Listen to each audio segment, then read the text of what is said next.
இயேசுவில் அன்பிற்குரியவர்களே, நம் ஆண்டவராக இயேசு கிறிஸ்துவின் அருளும் ஆசீரும் உங்களோடு என்றும் இருப்பதாக.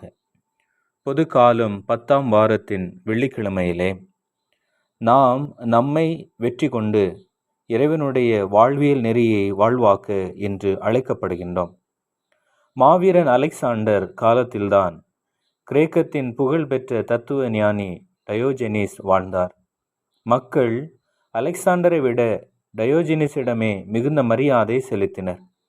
பூமி பந்தை காலடியில் புரட்டிய தன்னை விட டயோஜெனிஸ் எந்த விதத்தில் உயர்ந்தவர் என்று சிந்தித்தவன் விடை கிடைக்காமல் குழம்பினான். அவரையே நேரில் கேட்டுவிடுவது என்று முடிவு செய்தான். இருவரும் ஒரு நாள் சந்தித்த போது, மக்கள் என்னை விட உங்களை மிகுதியாக மதிப்பது ஏன் என்றான்.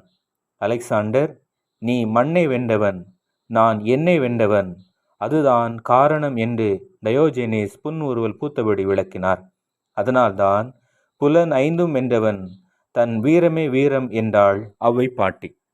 அன்பிற்குரியவர்களே, நாம் வாழும் இன்றைய உலகில் புலனடக்கம் இல்லாததால் மனித மாண்பினை மண்ணோடு புதைக்கின்ற வன்முறைகள் அன்றாடம் நடந்தேறிக் கொண்டிருக்கின்றன. இந்த பின்னணியில் ஆண்டவர் இயேசு பாவச் செயலுக்கு தூண்டும் இச்சைகளை அகற்றுவதிலும் நாம் தீவிரமான முயற்சிகளை மேற்கொள்ள வேண்டும் என்பதையும், பெண்ணை பயன்பாட்டு பொருளாக எண்ணாமல் மனித நேயத்துடன் நடத்த கற்றுக்கொள்ள வேண்டும் என்ற வாழ்வியல் அறநெறியையும் கொடுக்கின்றார்.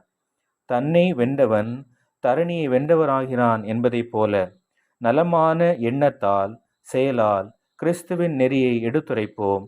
இறைவன் என்றும் நம்மோடு. ஆமேன்.